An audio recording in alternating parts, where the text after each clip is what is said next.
Hello, Laker fans. My name is Kobe Sato, and this is a Laker Holics live podcast. Thank you to the people currently streaming through YouTube, Facebook, and Twitter.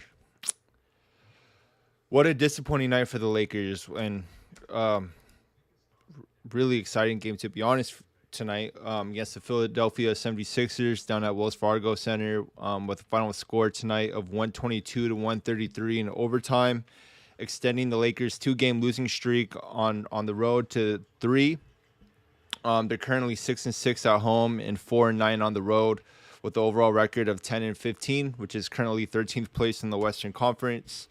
This 76ers team came in with a record of 12-12, just at 500, which was the A seed in their Eastern Conference coming in. This was James Harden's second game coming back after having an injury.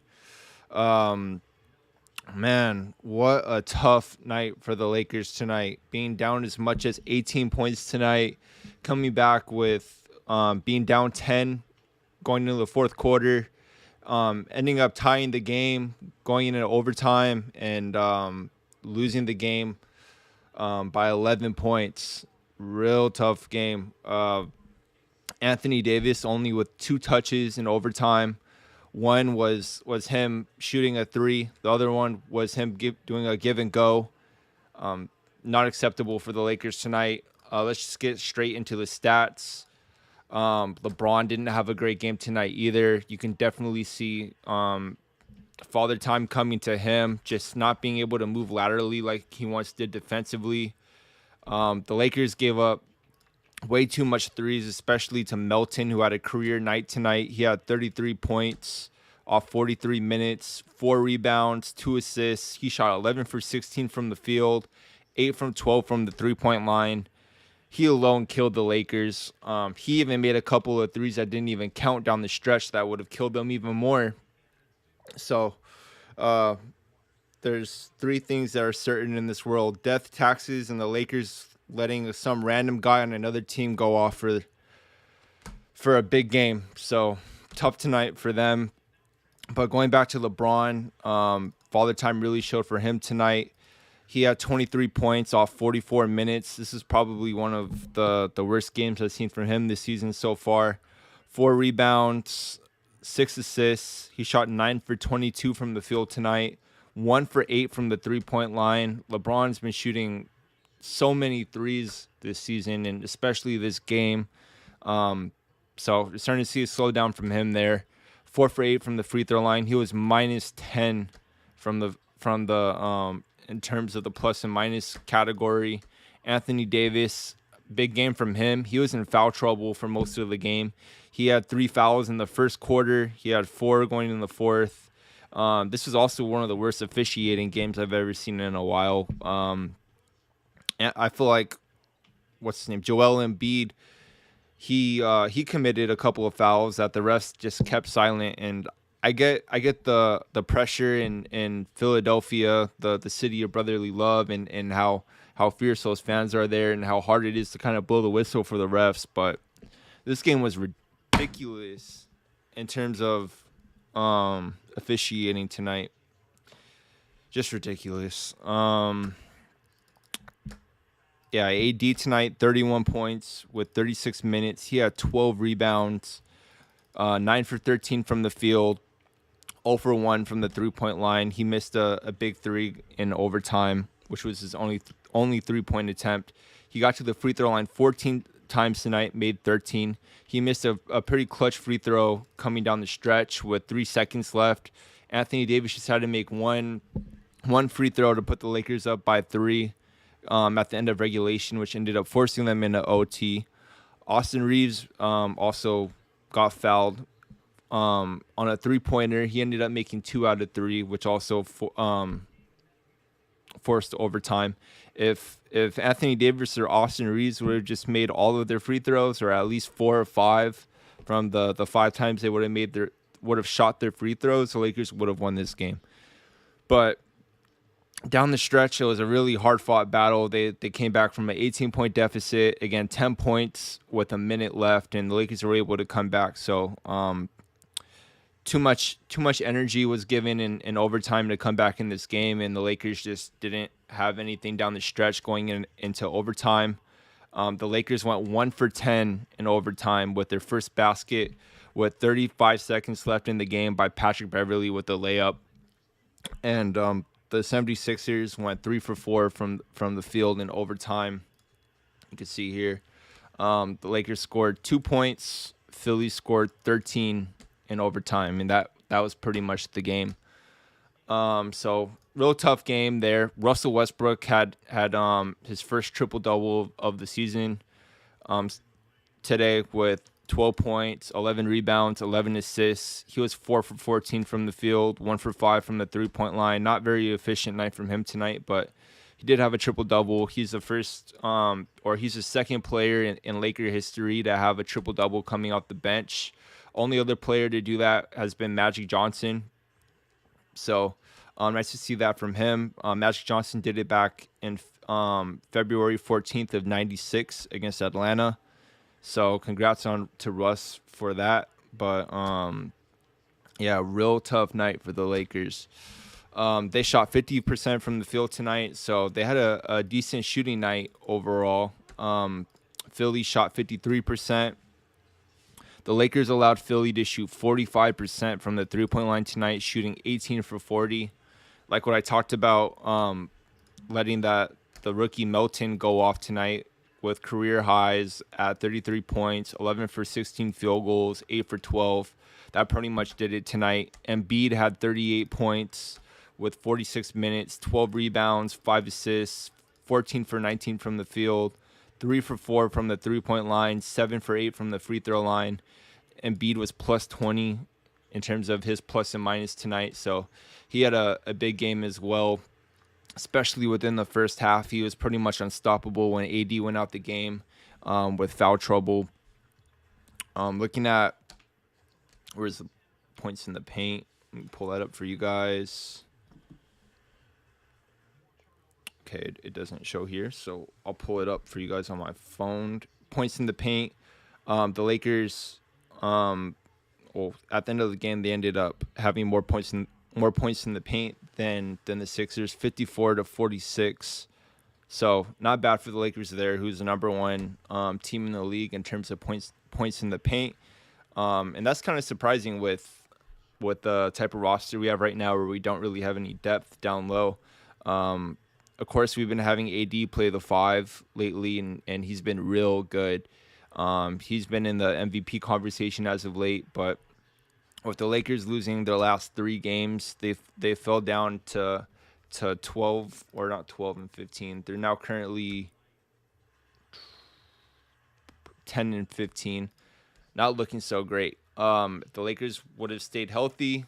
And Anthony Davis was out last game or the last couple games with illness, and LeBron missed last game against the Raptors just because he's kind of aging, and in back-to-back games, LeBron's not going to be playing in most of those games, so I get it. But tough stretch for the Lakers on their 6-game road trip.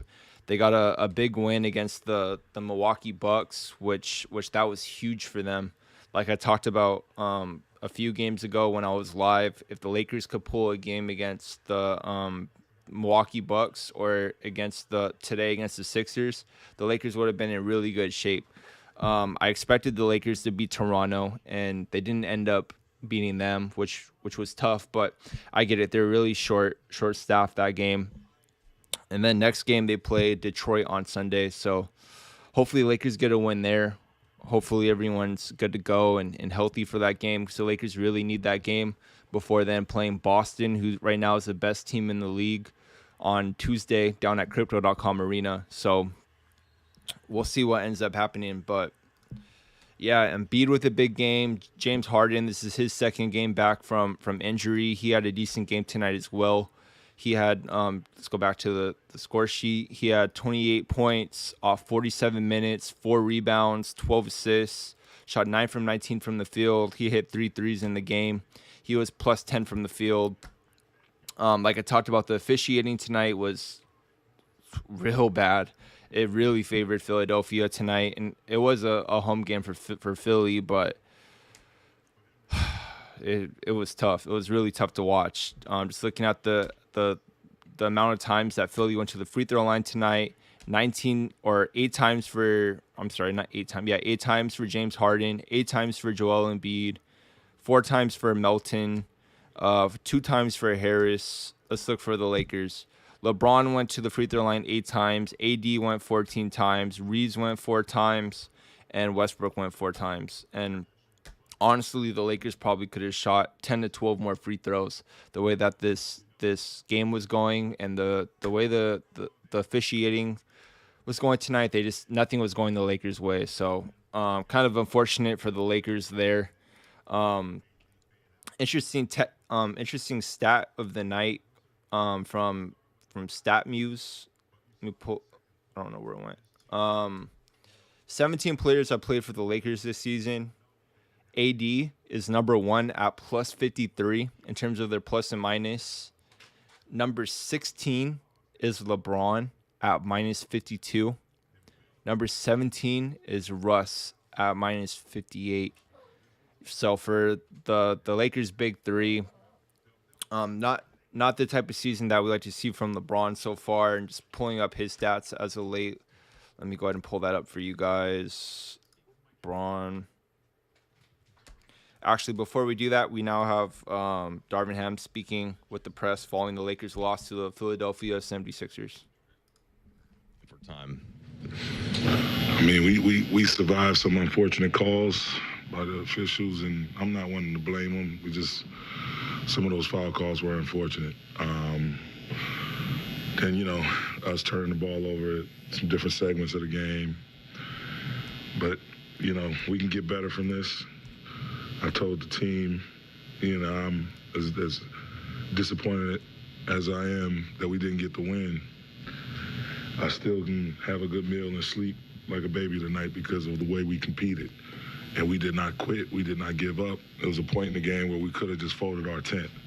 But we kept scratching away, kept digging deep, kept making plays, one stop after another one, and put ourselves in a position to win the game. And unfortunately, we missed some free throws, missed some layups, had some threes rim, go in and out.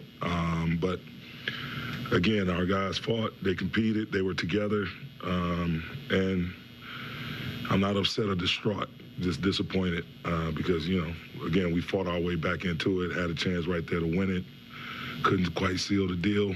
And my hat's off to Philly. Embiid is a hell of a basketball player. James, they have some Melton. They really have some unbelievable talent on that side of the ball. So kudos to them. Kudos to them. With how crazy the ending was in regulation, what did you feel like you saw in overtime, and what were you looking for with the group out there? Again, we got the shots we wanted. It was unfortunate. We missed some layups, and again, some threes rimmed in and out. And that's all you can ask, is to put yourself in a position to make plays, and we just didn't make enough.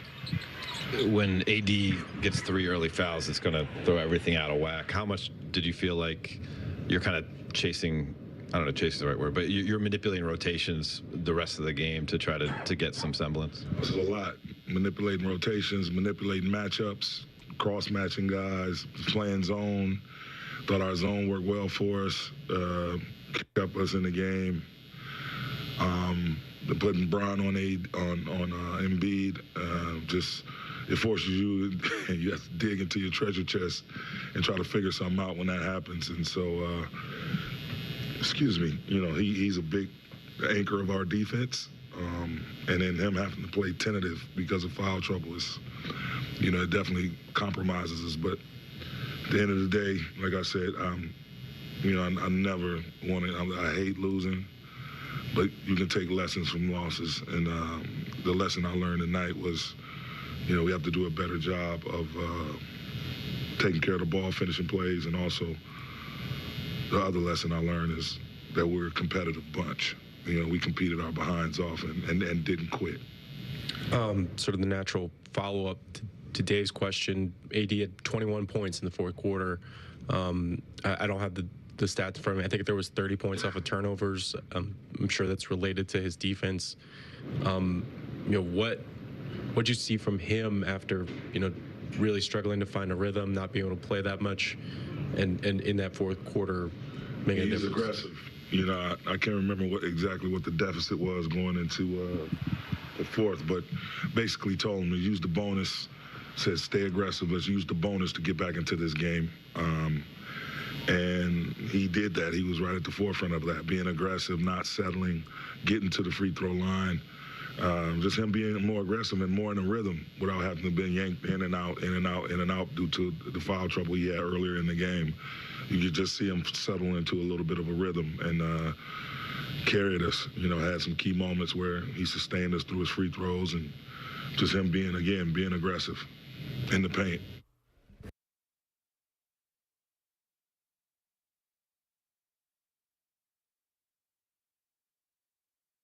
That was Darvin Ham speaking with the media following the Laker loss to the Philadelphia 76ers with a final score of 122 to 133. Again, the Lakers extend their losing streak to 3 on this 6-game road trip. They face Detroit coming up on Sunday at 3 o'clock. So make sure to catch that over on Spectrum.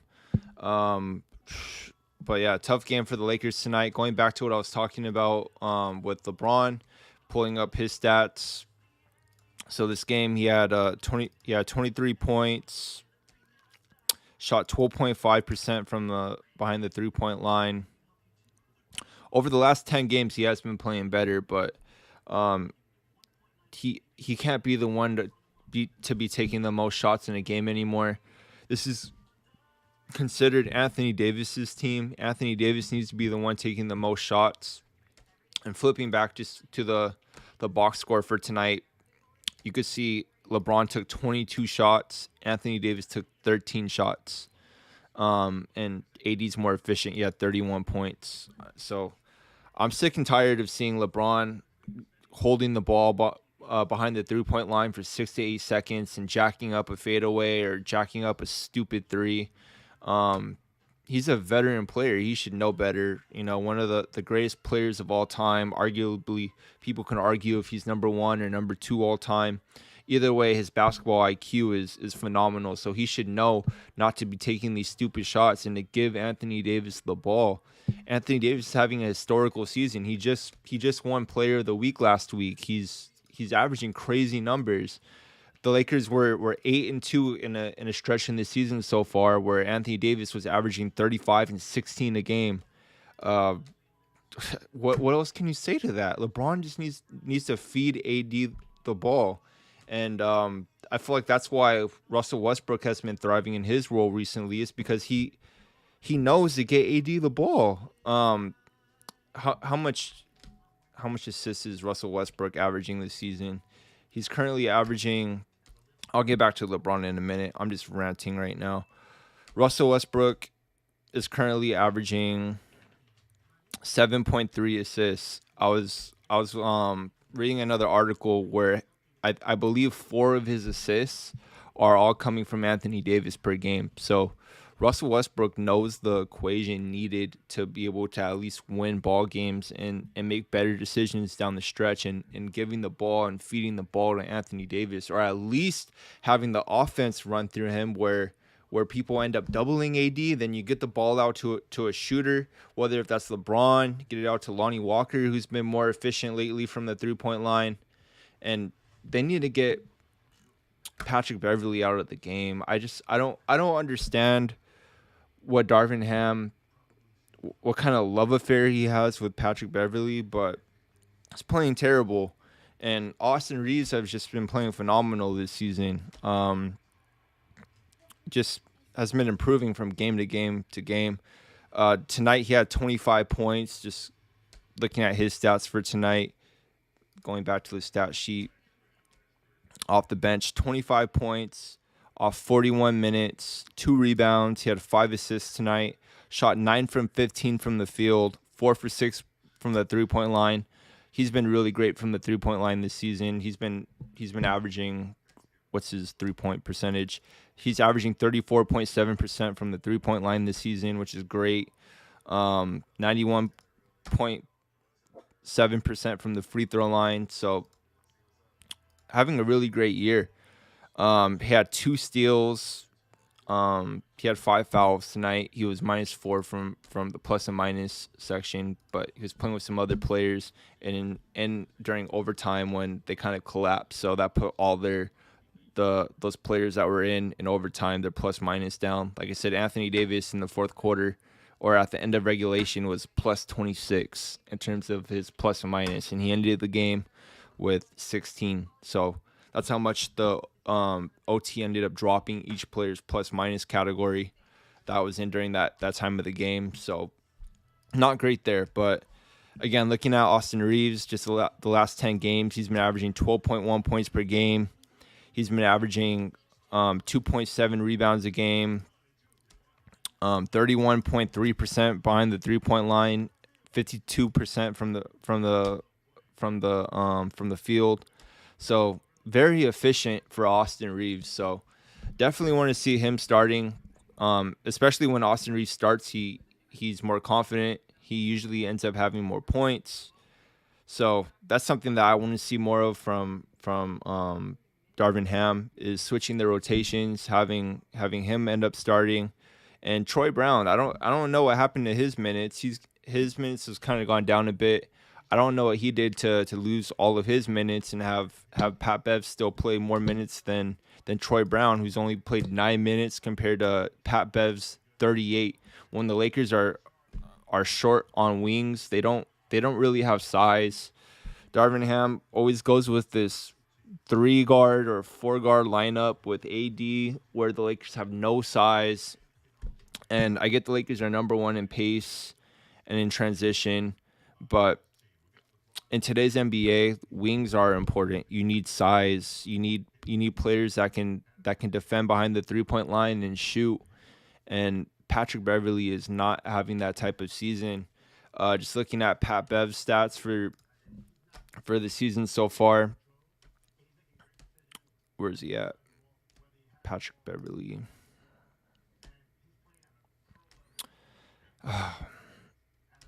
This season, he's averaging 4.2 points. He's averaging 2.5 assists, and he averages 8.7 points. He averages, 3.5 assists. He's having 3.8 rebounds. He averages 4.2. His 3-point percentage this season is now 22%, which is terrible. His career average is 37.4%. Rob Pelinka brought him in to be a 3-and-D shooter, but he's not being that. He's not efficient. He's not efficient, and I get why Darvin Ham has him in the game for defensive purposes to guard the opponent's best player, but offensively he's a liability, and the person who's defending Patrick Beverley is just going and doubling Anthony Davis and just making things harder for Anthony Davis. And even with Anthony Davis in foul trouble tonight, he even dropped 31 points. So Anthony Davis is just on a tear. You have to be feeding him the ball. And Anthony Davis had a quote the other day to Fox Sports saying, "This doesn't surprise me. This is what I'm capable of doing. It's not a thing where I'm excited how I'm playing. It's like this is what I'm supposed to do feeling." So with that being said, with Anthony Davis's confidence, you gotta feed him the ball. I like what I've been seeing from him in terms of not really shooting as much threes anymore as well. He did shoot a 3 in crunch time that didn't end up going in. He also missed or not him. Russell Westbrook missed a wide open layup, and LeBron missed a wide open layup in the start of overtime, and I feel like that just completely depleted the team. So it's tough to see. Ham plus Beverly. Yeah, they have some type of love affair, huh? It's crazy. But yeah, also looking down at the stat sheet, I've been liking what I've been seeing from Thomas Bryant lately. With Anthony Davis being in foul trouble most of this game, I was surprised he didn't get more minutes with Wenyen Gabriel out with a sore shoulder or a sprained shoulder. He only had 3 points tonight. He had a rebound, 1 for 1 from the field. He shot, which was a 3-pointer. So I don't know. I don't get some of the rotations that Darvin Ham has, but my hats do go off to the Lakers tonight in terms of at least coming back in the game. They came back from 18 down, 10 within a minute left, and they were able to somehow get into overtime against this team. So my hats go off to them there at least. Looking at the Lakers shooting tonight, they shot 11 for 31 from the three-point line, which was 35%, which isn't too bad. Like I've talked about in previous games, I don't want them shooting any more than 35 threes a game. If they stay under 40, that's about the range that I like to see them shoot. So not a surprise there from them. They're not a great shooting team or a three-point shooting team this season. Free throws, they shot 30 free throws compared to Philly's 22. I felt like the Lakers probably should have shot another, 10 free throws for the night. Rebounds, the Lakers got rebounded by Philly tonight. And again, Anthony Davis was out for a lot of the time to start the game because he was in foul trouble. But you could see Joel Embiid have the same amount of rebounds as AD did tonight, and Joel Embiid was in for a longer duration of time because he wasn't in foul trouble. So it's tough. It's tough. You could see here the biggest lead for Philly tonight was 18. The biggest lead for the Lakers were 6. You could see a majority of the game, Philly kind of had control of the game. Anthony Davis led the team in pretty much every department tonight in terms of blocks, points, rebounds, and except for assists, Russ had 11. So, yeah, Anthony Davis has actually been leading this team in points, rebounds, and blocks. So MVP season for him so far. So we'll have to see what happens if the Lakers end up winning some more games. But now we currently have Austin Reeves talking with the media.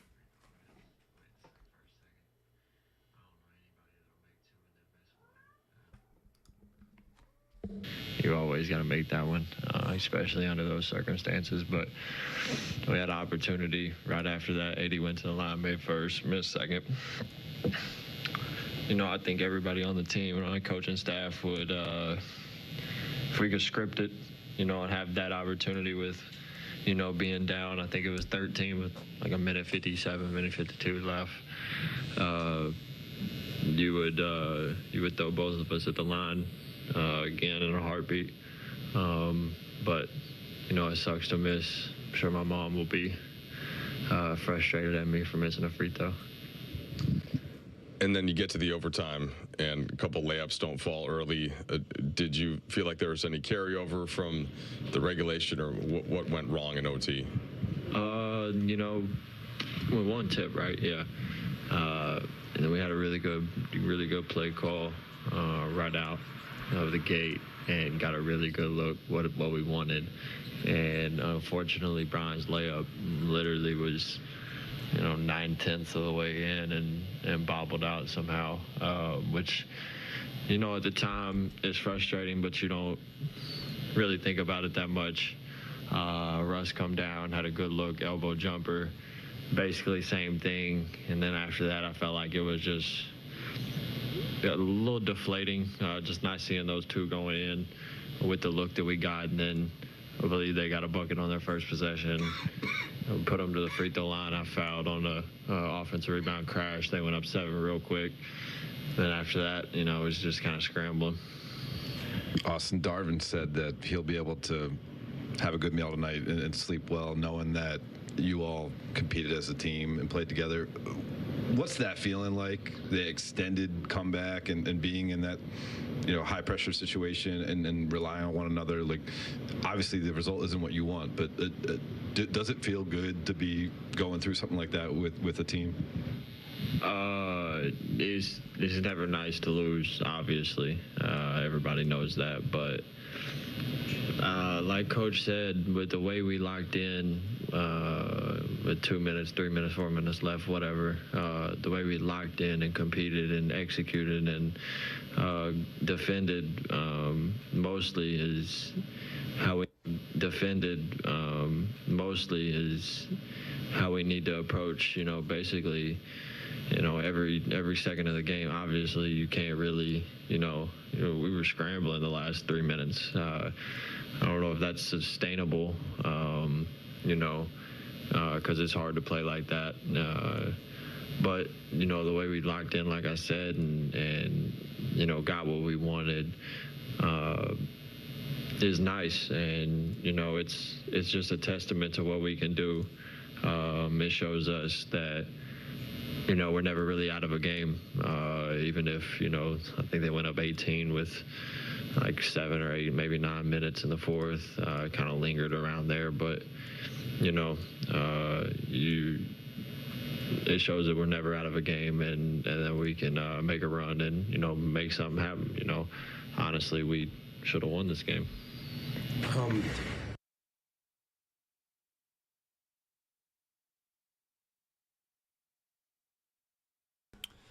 That was Austin Reeves following the Laker loss to the Philadelphia 76ers, 122-133 in overtime.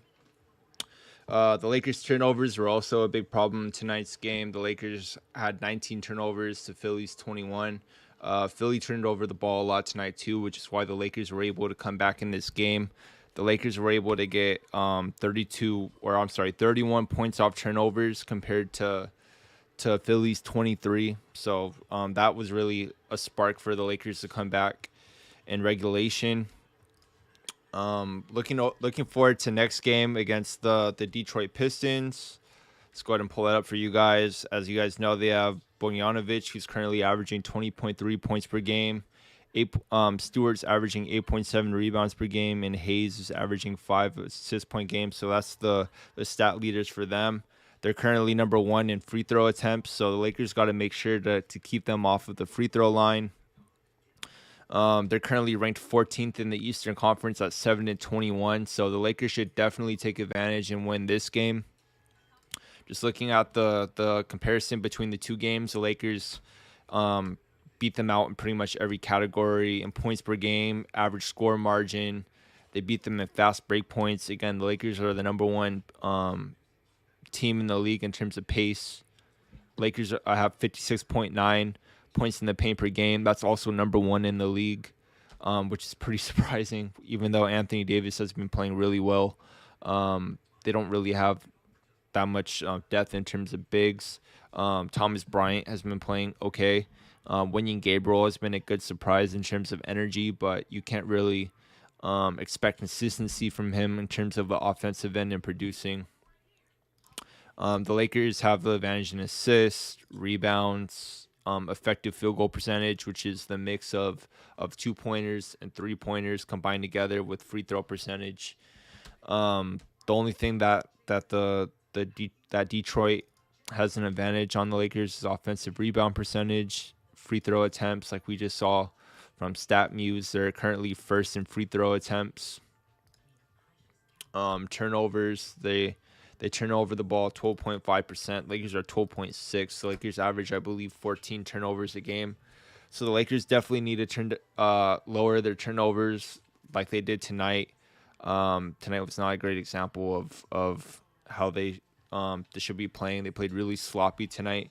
They were very fortunate to be able to come back in tonight's game. Looking at the Lakers defensively as well, they have pretty much the advantage in pretty much every category. And opponent points per game, opponent points in the paint at 52.8. Detroit gives up 54.2.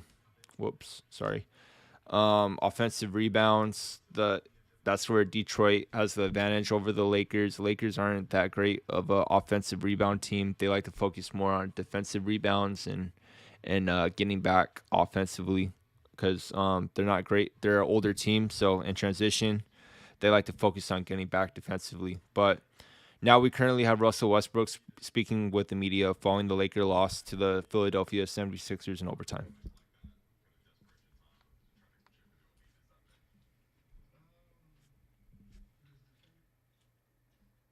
Then you give yourself a chance to win games.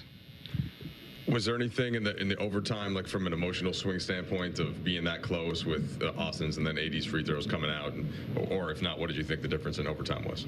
Missed shots, and they made some. Simple as that. Russell, you guys are a group of pros, and so many you've won at such a high clip at the highest level. So wins and losses are the thing that rule the day. But what does something like this do for a group in terms of its growth together to be a part of a night like tonight? It shows the resiliency of the group.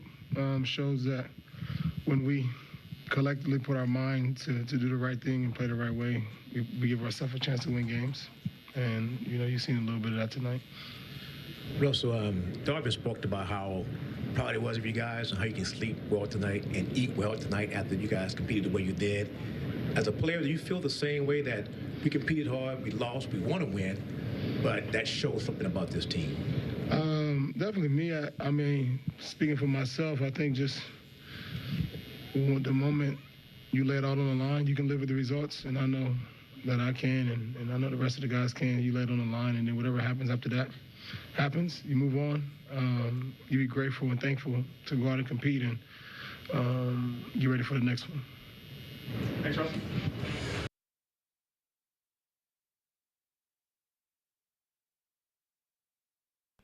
That was Russell Westbrook speaking with the media following the Laker loss to the Philadelphia 76ers in overtime, again with a final score of 122 to 133.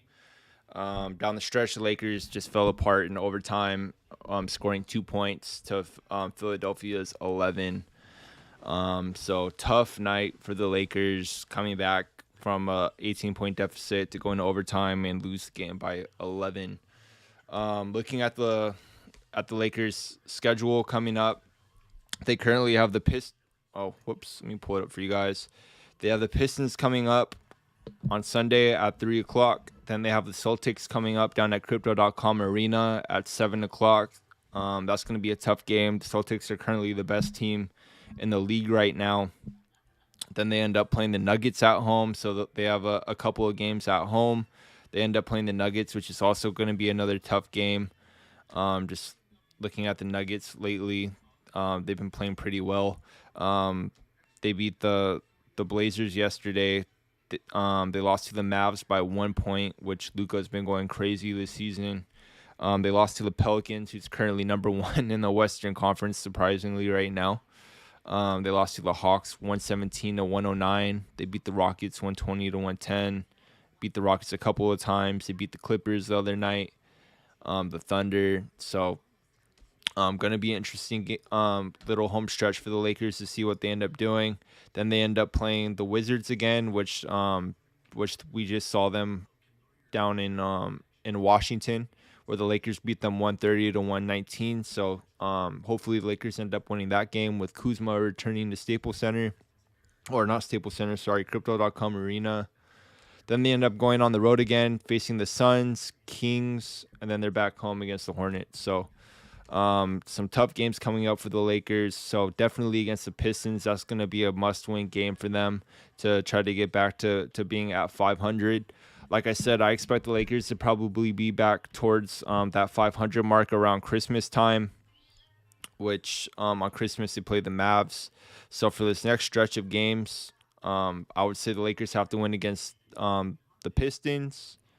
I would love to see them beat the Celtics on Tuesday, but I don't know how realistic that's going to be. We'll see how Anthony Davis ends up playing that game along with LeBron. LeBron always steps up to the challenge playing against Jason Tatum. I know Tatum loves playing against LeBron, so we'll have to see how that game ends up going. They ended up playing the Nuggets, which I just showed you their recent games. That's a very winnable game for the Lakers there. They should beat the Wizards. Then they play the Suns, which that's going to be another tough game. But when the Lakers ended up playing them last time, they lost by 10 points. So they had a close game with them last game, so we'll end up seeing what happens this next time. Then they play the Kings, which that's another winnable game for the Lakers. The Kings have been playing pretty well this season, so we'll see what happens there. They play the Hornets, which that's a very winnable game. They play the Mavs, which that's going to be a tough game. That's going to be at Dallas, so you can make that a coin flip in terms of in the win-loss column. They end up then playing the Magic, where they have Banchero, the rookie of the year, number 1 pick. And then they end up playing the Heat, which that's also going to be another tough game. So Around this time is where they should end up being. I think they'll be around 500, probably like 17-17 at that point. Luckily for the Lakers, the Western Conference is pretty evened out right now. As you can see, the Lakers are currently 13th place in the Western Conference. They're only 4 games out in terms of the loss column from 7th place and 6th place, which is an actual playoff spot. Since the play-in teams are now 7th through 10th, they're only 5 games down from there. So it's going to be interesting to see moving forward what happens with the Lakers. I think they could definitely be in playoff contention. We'll have to see what ends up happening there. Some rumors going around the NBA right now, especially for the Lakers. The Lakers and Knicks have touched base on Cam Reddish, who is available via trade right now. Zach Lowe and Dave McMenamin of ESPN floated names as possible trade targets for the Lakers for Patrick Beverley and Kendrick Nunn, and a first-round pick or multiple second-round picks, since I guess the Lakers don't really want to really deal Russell Westbrook anymore, since they kind of found a good flow with him in terms of having him come off the bench. When Russ ends up coming back in, they stagger Russell Westbrook with Anthony Davis, with Thomas Bryant and Wenyen Gabriel in, and they take LeBron out. So you kind of remove the awkwardness between LeBron and Russ in the game together, since they don't really play well together. Then you have a stretch where it's just AD and Russ, and then you have a stretch where it's just Russ with Wenyen Gabriel and Thomas Bryant in the lineup. It's, of course, when Wenyen Gabriel is healthy. So that's kind of been working for the Lakers in terms of that rotation. So we'll have to see what ends up happening there for the Lakers in terms of trades. Here are the possible trade candidates that's came up for a trade with Patrick Beverley and Kendrick Nunn. You could see here Bojan Bogdanovic, who we're going to see on Sunday against Detroit. He's been in the mix of names discussed for a trade with for Patrick Beverley and Kendrick Nunn. PJ Washington from Charlotte. Kyle Kuzma from Washington. He's now on the trade block.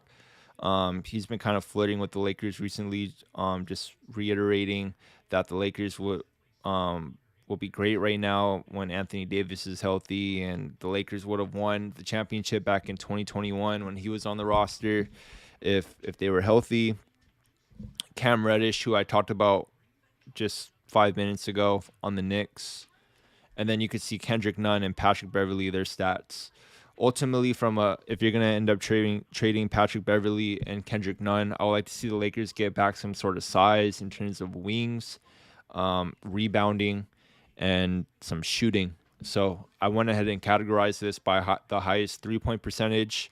You can see Bojan Bogdanovic is the highest three-point shooter here at 43.6%. He's currently averaging 20 points per game. If we can get him from those two, that would be great. PJ Washington is currently averaging 34.3%. Kyle Kuzma is averaging 30.8%. He's also averaging 7.5 rebounds per game. He's averaging the most rebounds along all these players here. So honestly, if we can get Kyle Kuzma back, that would be great for the Lakers. Also Cam Reddish, if you could just give up like a first round pick or maybe 2 second rounds, that as well will be great for the Lakers. Also, with the production that Kendrick Nunn and Patrick Beverley has been having, whoops, sorry, that was my cat. But yeah, with the production we've seen from Kendrick Nunn and Pat Bev this season, if we can get some type of productive players from them, that would be great. Patrick Beverley, like I talked about in the beginning of the show, he's been terrible. He's averaging 26.3 minutes per game right now with the love affair he has with Darvin Ham. I don't get it, but he's averaging 4.2 points per game, the least amount of points per player here. He's averaging 3.8 rebounds per game, 2.5 assists per game. So yeah, and combined, Pat Bev and Kendrick Nunn, they're making $18 million combined. So If they could take that salary and get a player like Bojan Bogdanovic or Kyle Kuzma, that's definitely a win for the Lakers, especially if they're able to retain Russell Westbrook by the end of the trade deadline. Honestly, with the trade deadline approaching, coming up in February, we should see even more players becoming available based off teams either tanking for Wembanyama or either teams just saying, hey, I don't think that we have enough to be able to compete. Let's just blow it up. So it'll be interesting to see who ends up coming back on the market for the Lakers moving forward. But yeah, looking forward to the Lakers' next game against Detroit at 3 o'clock on Sunday. Make sure to tune in post game for that. Following that game, I will also be going live, looking at some scores around the NBA tonight. We have the Knicks beat the Hornets tonight, 121-102. Let's see, the leader for that game tonight was Julius Randle, former Laker, with 33 points. RJ Barrett with 26 points against the Hornets. Great game for the Knicks tonight. Also around the NBA, we have the Pacers beat the Wizards tonight, 121-111. The Magic beat the Raptors tonight, 113-109. The Nets beat the Hawks tonight, 120-116. I know Kyrie went off for with a big game tonight, which the Lakers have been having their eyes on him. He had 33 points tonight, 11 rebounds, 3 assists off 39 minutes. Looking at other scores in the NBA tonight, of course, the Sixers beat the Lakers tonight in overtime. The Kings beat the Cavs tonight, 106-95. The Lakers have the Kings coming up in, I believe, 3 or 4 games. So just looking at the Kings, what they did tonight, Harrison Barnes with 20 points. That's impressive from him. Keegan Murray with 18 points. Sabonis had 18. Kevin Huerter had 19. So pretty even out game from them tonight. Looks like De'Aaron Fox didn't play for them tonight. Maybe I don't know, but impressive win from them tonight as well. The Grizzlies beat the Pistons tonight, 114-103. The Pelicans beat the Suns tonight, 128-117. And looking at the Western Conference right now, with the Pelicans and the Suns at the top of the West, you can see the Pelicans are on a 5-game winning streak. They're a half game on top of the Suns right now for first place in the Western Conference. So watch out for the Pelicans. Young, good team with the nucleus of Zion Williamson, C.J. McCollum, Larry Nance Jr., and old Laker Brandon Ingram. So nice roster that they have up in New Orleans for them. The Timberwolves beat the Jazz tonight with Rudy Gobert's homecoming back to Utah, 118-108. I'm interested to see what Rudy Gobert had tonight. He had 22 points off 37 minutes, 13 rebounds. He had an assist. D'Lo, former Laker, he had 30 points tonight with 3 rebounds, 2 assists off 36 minutes. Also looking at other players or other scores around the league tonight. The only other game that's going on right now is the Bucks and the Mavs, which it's halftime right now. The Bucks lead 52-48. That's a good game to tune into as well tonight. So yeah, that's around the NBA tonight. So looking forward to the Lakers' next game against Detroit, and then the Celtics coming up on Tuesday. We're still waiting on Anthony Davis to talk with the media following the loss to the Philadelphia 76ers, again with the final score of 122-133. The turnovers tonight, that really killed the Lakers. The Lakers need to do a better job of taking care of the ball. Just looking at the Lakers' stats so far this season, let's go ahead and pull that up for you guys. Okay, you can see that the Lakers right now are first in free throws made in the league at 20.8. So the Lakers have been doing a pretty good job getting to the free throw line this season. Austin Reeves has been a big part of that, surprisingly, just being really crafty, getting to the free throw line. So I've been really impressed with what I've been seeing from him this season so far regarding that. Lakers are currently third in free throw attempts. They're eighth in free throw percentage in the league.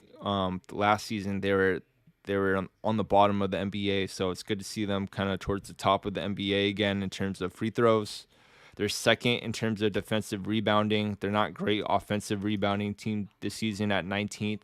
Like what I talked about earlier, the Lakers' game plan is more to get defensive rebounds and get back on defense rather than gambling and trying to go for offensive rebounds.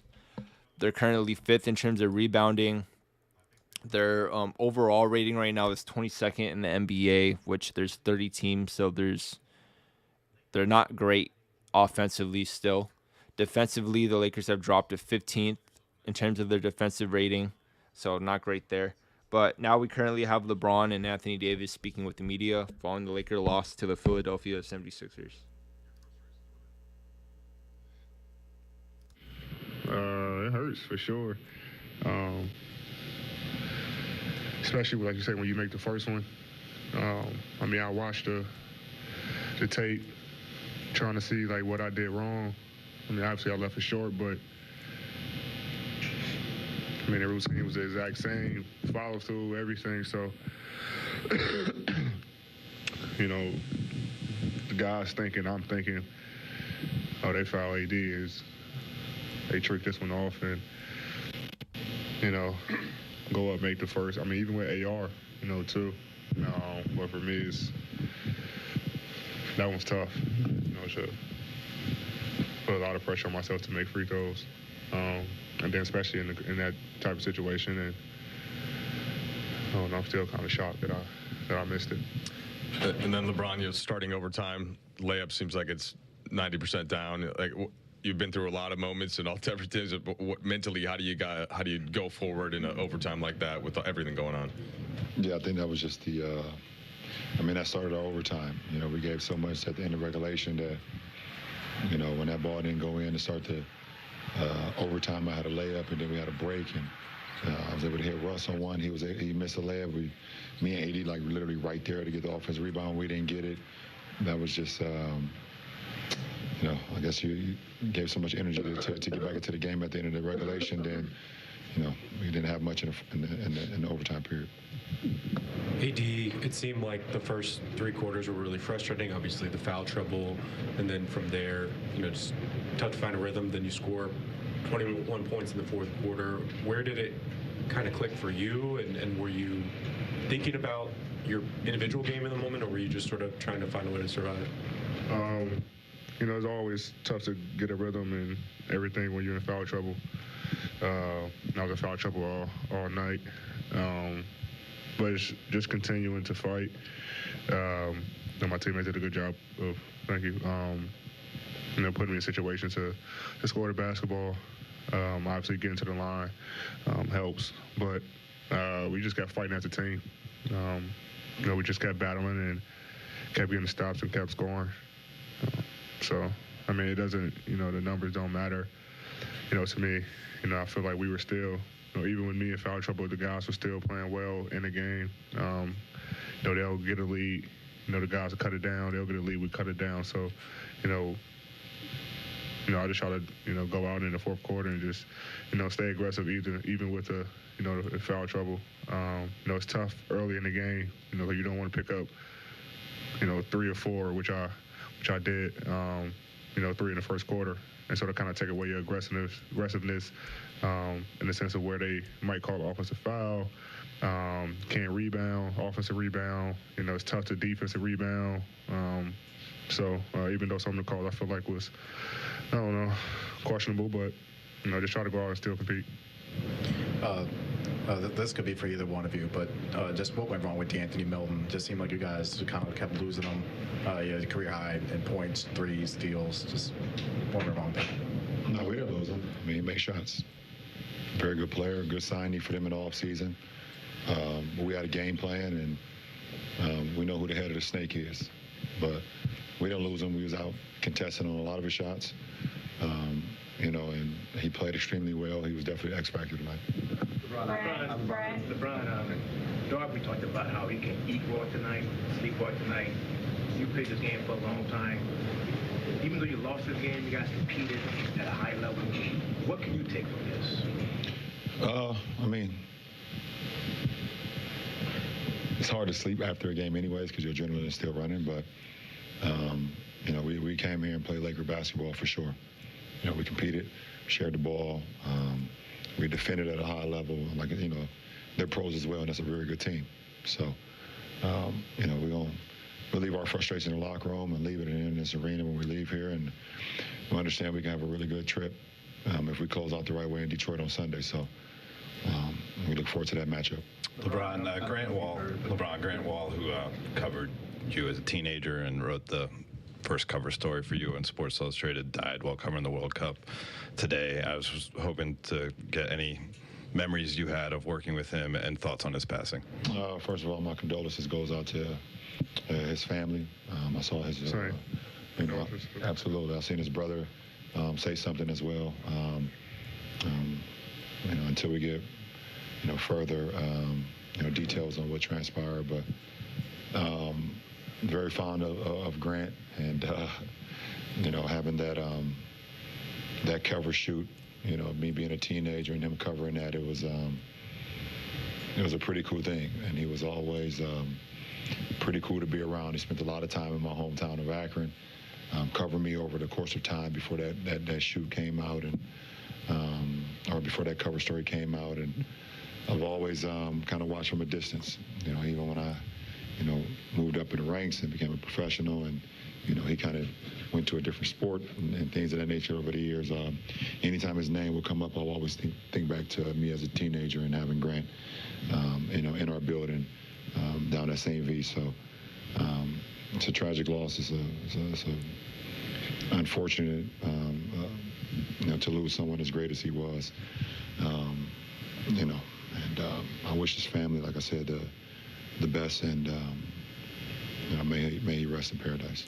Last two. LeBron, you have one more game left for the total of 6 road trip game.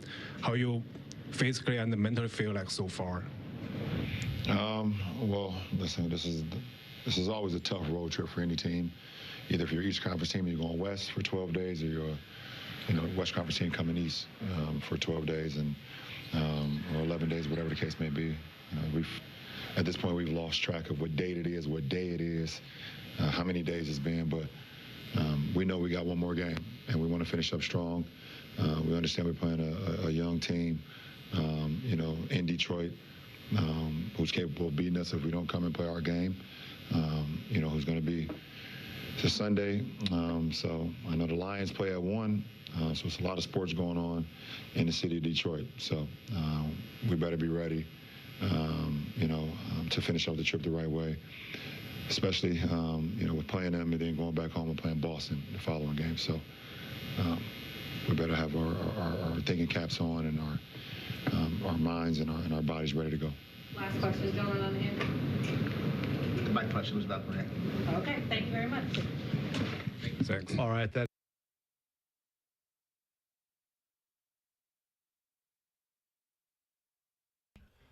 All right, that was Anthony Davis and LeBron James following the loss to the 76ers tonight against Philly with a final score of 122-133. Again, make sure to tune in Sunday after the Lakers play the Detroit Pistons, like LeBron just talked about, at 3:00 against Detroit. I'll be live post game around 5:30. So that is it for me tonight, Laker fans. My name's Kobe. This is a Laker